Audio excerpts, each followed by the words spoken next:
Mesdames, Messieurs, bienvenue dans cette session de l'information. Voici les titres de ce journal. Ils savent désormais ce qui les attend. Ce sont les conducteurs de tricycles moto à 3 roues, communément appelés ici à Malanville, Cabo Cabo. Une séance de sensibilisation a été faite à leur endroit. Au sujet justement des surcharges d'hommes, le commissaire du commissariat d'arrondissement de Malanville sera dans ce journal pour nous apporter plus de précisions. Restez des nôtres pour suivre. Pendant ce temps, on parle de la montée des eaux et fils électriques branlants. Le constat saute à l'œil dans certains quartiers de Malanville. C'est le cas par exemple au quartier Galiel, et précisément à Harbana, dans cette zone du côté est de la ville. Les eaux débordent et délogent déjà les habitants. Vous suivrez le témoignage dans ce journal. À suivre dans ce journal, une note en sport, ce sera justement la 17e journée des Jeux paralympiques de Paris édition 2024, sans oublier à la boucle le condensé de l'actualité au plan local et national. Ce sera la revue de presse et d'autres nouvelles au plan local et national. C'est là pour les titres. Merci de nous préférer pour vous informer. Sota Midi Magazine, le point de l'actualité de la journée sur ta radio. Sota FM, c'est maintenant et tout de suite. L'actualité sur votre radio, c'est maintenant, c'est tout de suite. Bienvenue. Parlant toujours justement de la montée des eaux, je voulais annoncer un titre à Malanville. Les habitants du quartier Galiel sont-ils déjà dans la zone rouge? Grosse interrogation, tout porte à le croire à travers leur réaction. En quelques jours, l'eau déloge déjà plusieurs d'entre eux. Certains vident leur ménage pour se reloger ailleurs. C'est plutôt le constat à faire sur le terrain. Suivez cet élément illustratif sur les propos de Arsial Moubarak qui arrive et Tidiani. Dans mon quartier à Robanda, l'eau est à un niveau où, sincèrement, l'homme ne peut plus estimer. À l'heure actuelle, là, il faut simplement quitter la zone. Je peux dire que le rouge est déjà là. Inch'Allah, là, vraiment, cette année, ça n'a pas marché. Même les alphas sont en train de quitter le quartier. Nous sommes 6 dans la maison. Actuellement, là, il n'y a personne. J'ai vu encore d'autres de l'autre côté, là-bas, quitter le quartier. Des gens ont pris ça à la légère, aujourd'hui, ça les rattrape. Moi, mais je suis dans le cas.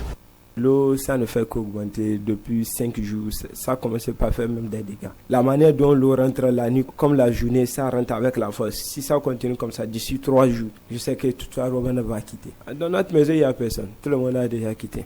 On était presque 10. C'est l'eau qui nous a fait quitter. L'eau venait doucement, doucement. L'eau est rentrée dans la maison. On était là avec la patience. On disait demain ou après demain, ça va s'arrêter ou bien ça va retourner. Et ça ne fait qu'augmenter juste dans les chambres. On est obligé de quitter. Presque les maisons de la Robert sont à Gilet. Bientôt, la maison va tomber. On est obligé de quitter là-bas. Il y a certaines qui n'ont pas les moyens même pour prendre les bagages.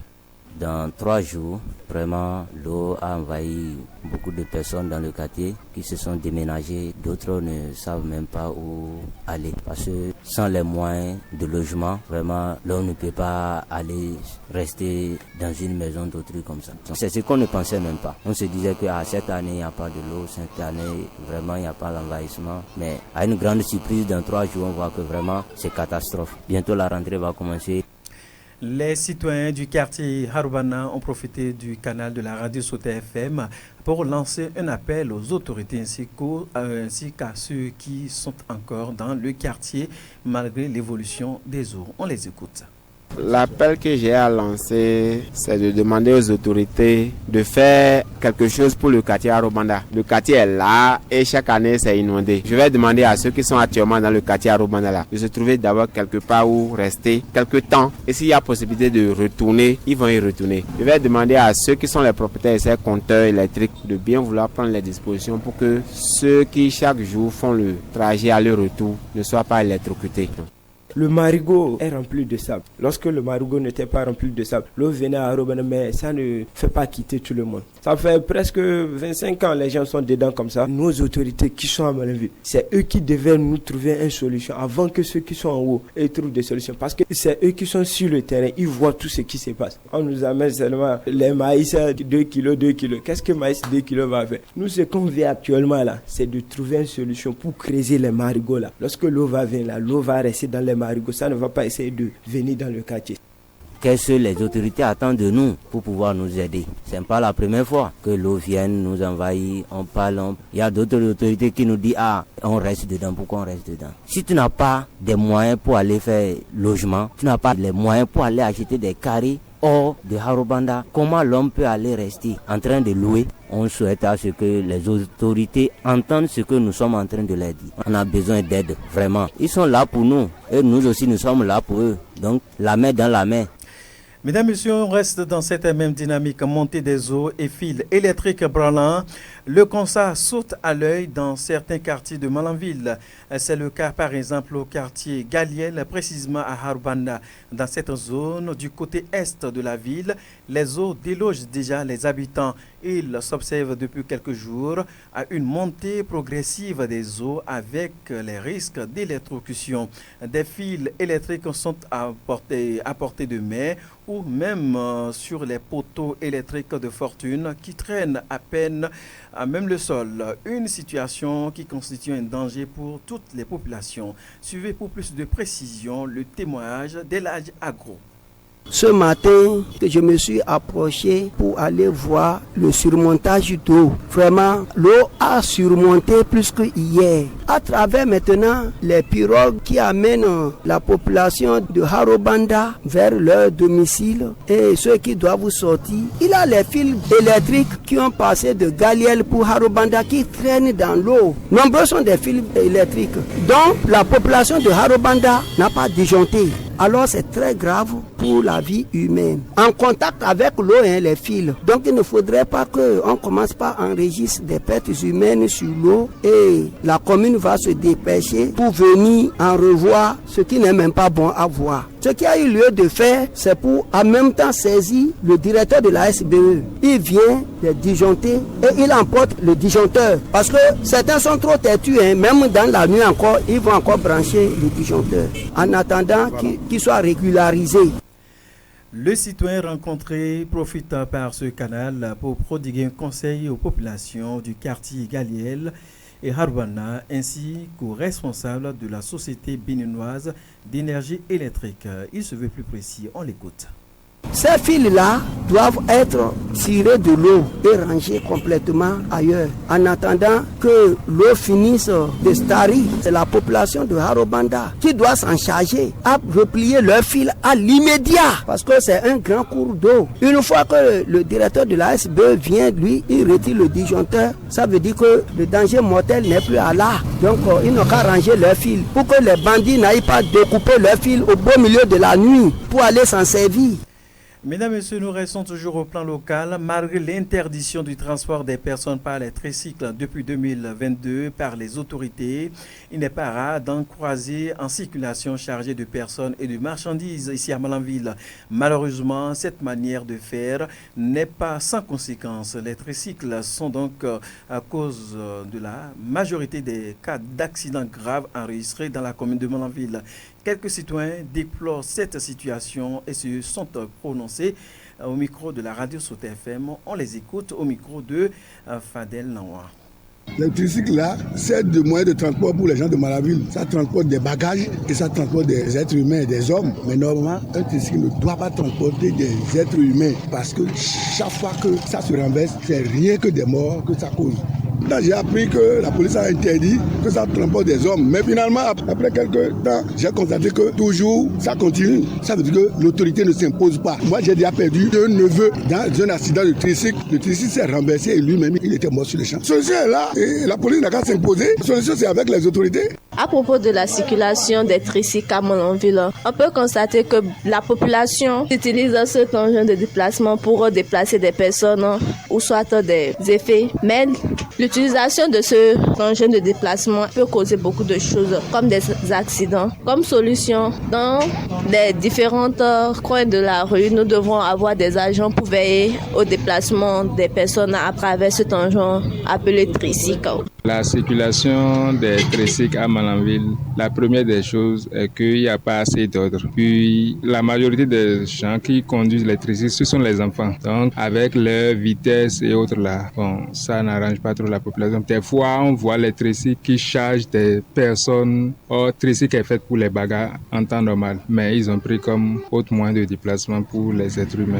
Et puis, c'est les êtres humains que ça ramasse. Chaque fois, on observe sur les voies, les tricycles se renversent. Il y a les morts un peu partout, il y a les blessés un peu partout. Donc, c'est quelque chose que moi, je ne conseille pas trop. Il faut que peut-être la police intervienne. Le constat sur les tricycles, des surcharges. Dans ce même tricycle, on a des bagages et des hommes à la fois. Mais ce qui est plus mal dans ça, c'est qu'arrivé à un moment donné, on a des accidents qui se font. Je ne pense pas que c'est une bonne chose, c'est pas une bonne chose. Mieux vaut laisser ça pour les bagages, quoi. C'est mieux que de se surcharger avec beaucoup de choses comme ça. Mesdames, Messieurs, plus rien ne sera plus comme avant dans la commune de Malanville. Le commissaire d'arrondissement de Malanville a échangé il y a quelques heures en arrière avec les conducteurs de tricycles communément appelés Cabo-Cabo sur les risques qu'ils courent en surchargeant les citoyens dans ces moyens de transport de bagages. Des habitudes qui peuvent créer de cas graves d'accidents de circulation. Suivez pour plus de précisions les explications du nouveau commissaire du commissariat d'arrondissement de Malanville, Habib Rodonou. Au fait, j'ai constaté que ces conducteurs ne prennent pas, c'est qu'ils manquent de prudence, ils vont à vive allure, les conducteurs de taxi moto et ceux de tricycle. Ajoutez à ça que les conducteurs de taxi, de tricycle, embarquent les usagers à 5 à 10 dans ces tricycles-là debout. Or, ce fait peut causer plusieurs accidents de la circulation.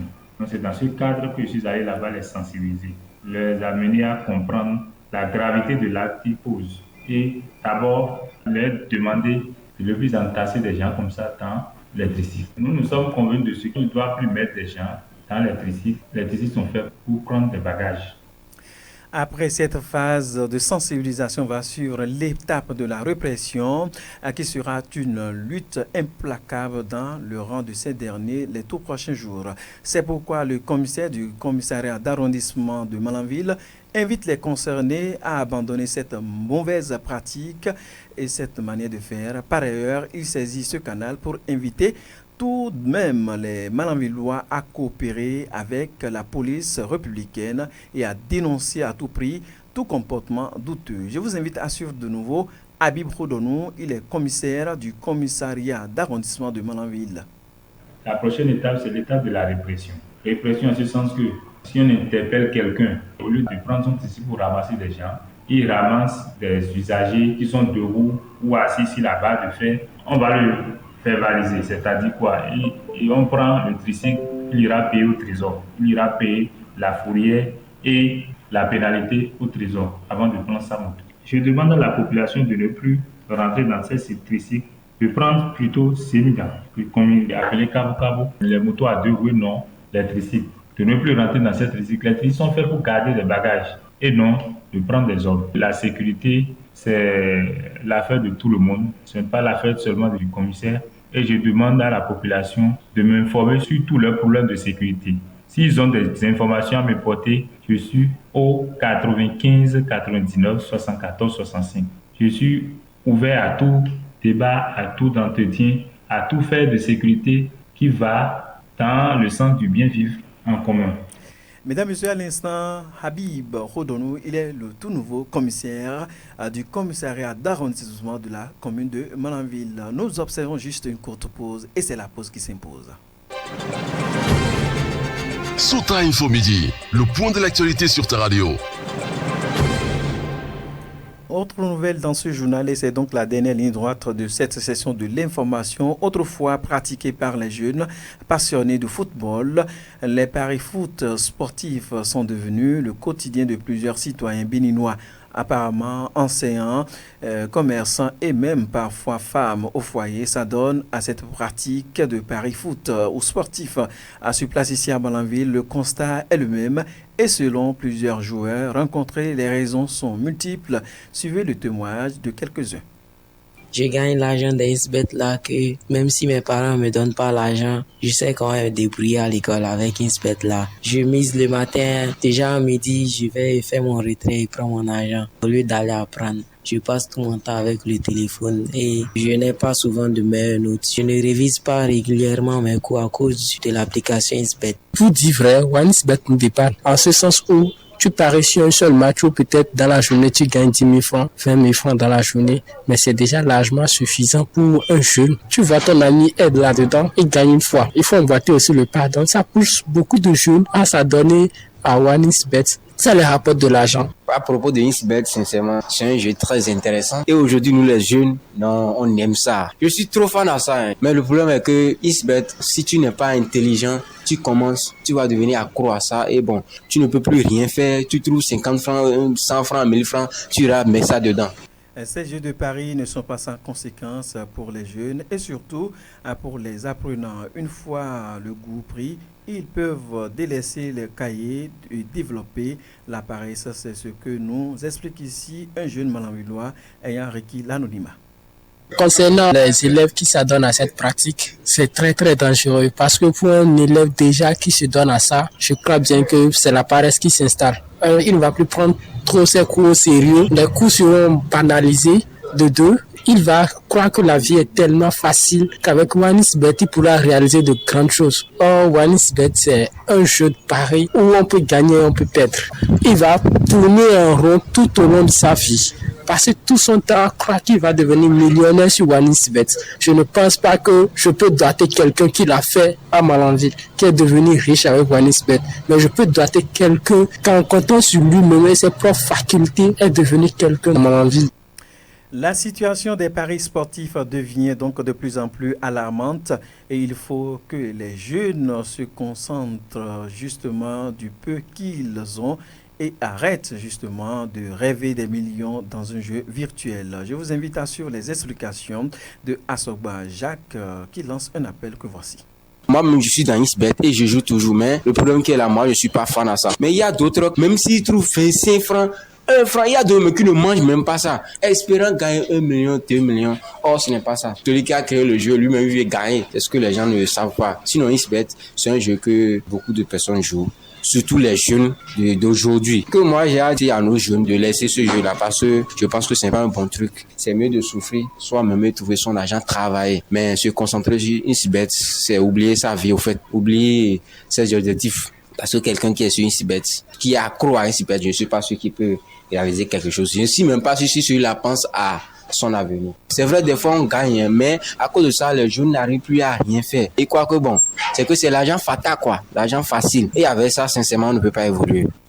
On reste dans cette même dynamique. Les jeux de hasard et de paris sportifs ont gagné donc le cœur de la nouvelle génération consciente dans nos sociétés, alors que ces types de divertissements sont strictement interdits par la religion musulmane. Pour le prédicateur Salissou Soualiou, voilà, la récompense divine de la crainte et la crainte du châtiment corporel de l'Éternel valent mieux que le paradis des jeux de hasard. C'est dans cette même logique d'idée qu'il nous rappelle ce que le Coran enseigne dans ce sens. Je vous invite à le suivre. Dieu nous dit, oh les croyants, le jeu de hasard, c'est ça, OneXBet, loterie, machine à sous, ne sont qu'une abomination, œuvre du diable. Vous les jeunes, vous avez votre livre qui dit que c'est haram, c'est une œuvre diabolique. Et Allah dit, écartez-vous-en afin que vous réussissiez. Pour que la jeunesse réussisse, il faut qu'il s'éloigne du jeu de hasard. Le Coran va loin. Il dit, le diable ne veut que jeter parmi vous par le jeu de hasard l'inimitié et la haine. Quand tu vois l'autre a réussi, toi tu n'as pas réussi, c'est là la haine va commencer. La jalousie, tout va s'installer. Le Père Social nous dit, il dit, tout corps qui grandit par les fruits du jeu de hasard, c'est l'enfer qui sera sa demeure. Ceux qui parient pour gagner des millions, pour dire avec ça tu vas nourrir ta famille, tu es en train d'empoisonner ta famille, tu t'empoisonnes spirituellement toi-même. Tu ne vas jamais avoir la paix du cœur suite à ce que tu as comme fortune. Le prédicateur Salissou Soualiou a saisi l'occasion pour adresser à la jeunesse de Kandi de Malanville en particulier et à tous les parieurs en général ce message que je vous invite à suivre. Mes jeunes frères, je leur dis d'aller travailler. On regarde ces matchs-là juste pour se distraire. On est fatigué, on veut se dégager. Allons-y regarder ces matchs-là. Et non pas pour miser sur ça et dépenser ou bien chercher à mettre 1 franc et gagner, c'est-à-dire quelque chose sur ça. Travaillons seulement. Il faut travailler. Il faut manger à la sueur de ses fronts. Et non de jouer pour dire, ça va ça, l'autre a pris un gin, ça va ça, il a construit maison, ça va ça, il a ça, sa famille. Ça, c'est haram. Un bien mal acquis n'en profite jamais. Allah est pur, est propre et n'accepte que ce qui est pur et propre. On ne peut jamais prendre ça pour aller à la Mecque avec, en espérant une récompense. Jamais. Donc, je lance cet appel vis-à-vis de mes jeunes, de mes confrères, à se loyer totalement de ces jeux de hasard et que le monde soit sauvé. Mesdames et messieurs, à présent, on marque une pause en dressant le tapis vert pour les nouvelles sportives. Le sport dans son ensemble et avec toutes les disciplines, c'est sur Sota FM, la meilleure pour les informations sportives d'ici et d'ailleurs. Le sport encore, c'est sur la radio Sota FM. Dans cette édition, mesdames et messieurs, nous parlons ce mercredi, donc 28 août 2024, vont s'ouvrir officiellement les 17e Jeux paralympiques de Paris 2024. 2 athlètes vont représenter le Bénin à cette compétition, à savoir Faisal Atiba.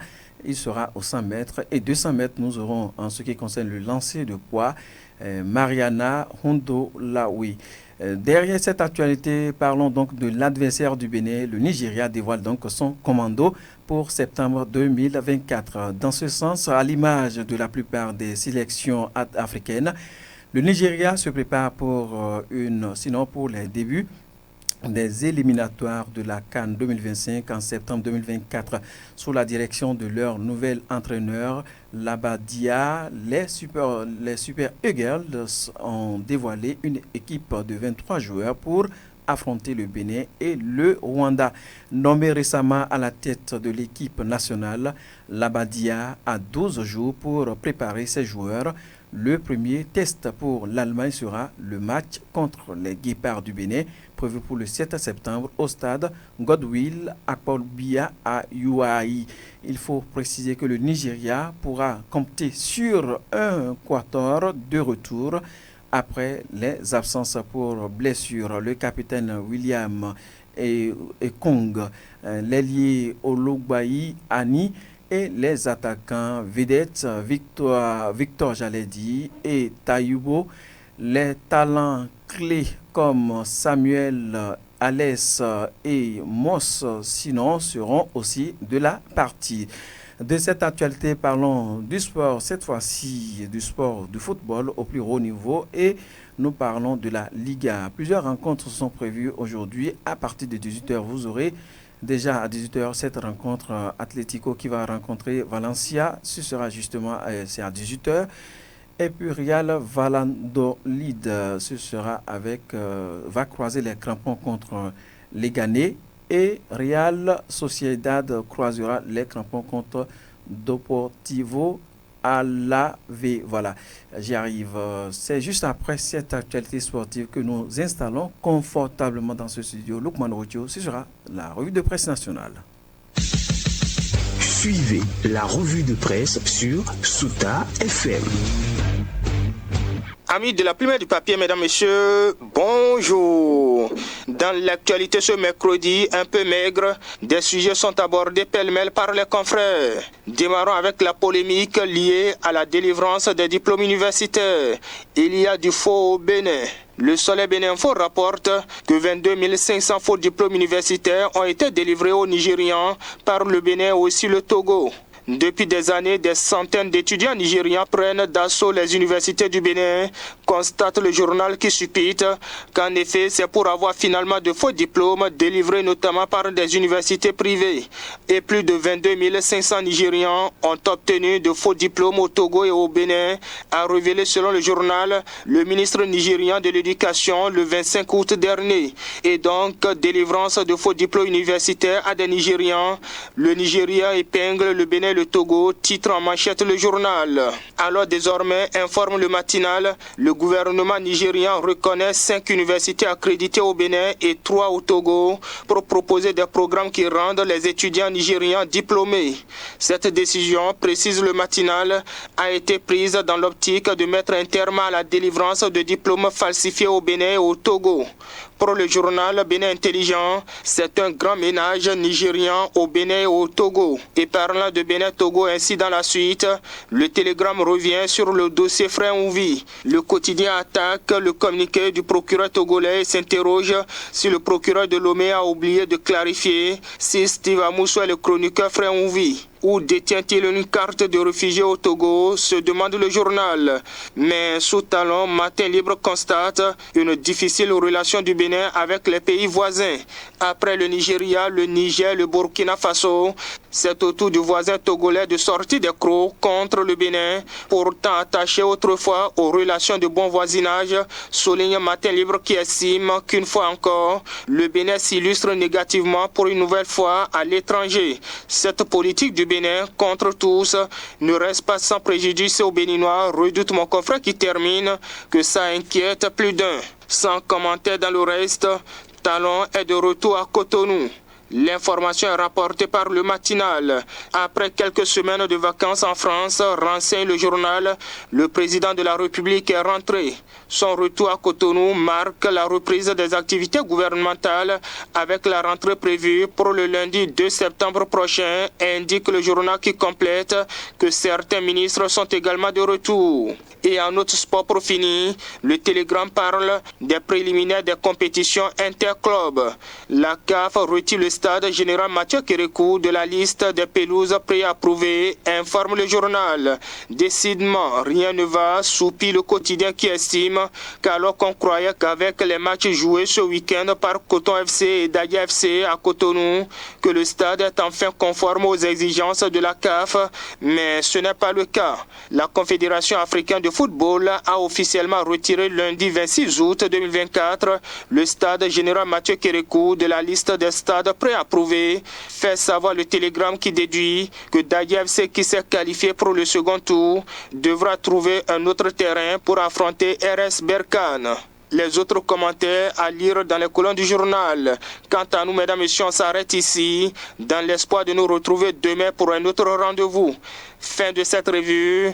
Merci de m'avoir suivi. À demain. C'était la revue de presse sur Sota FM.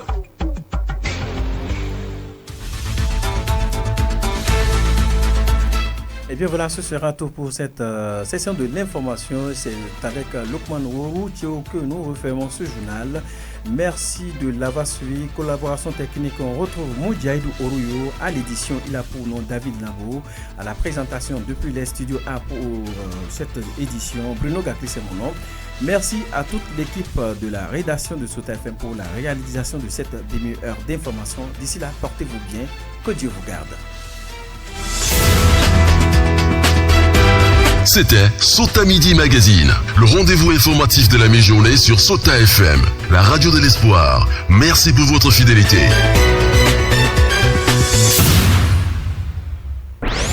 Dans la Liborie, la différence a un nom.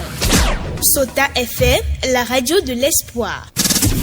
Désormais, Malanville abrite une radio, une fréquence qui se reconnaît par sa différence. Un programme qui se démarque par son contenu, une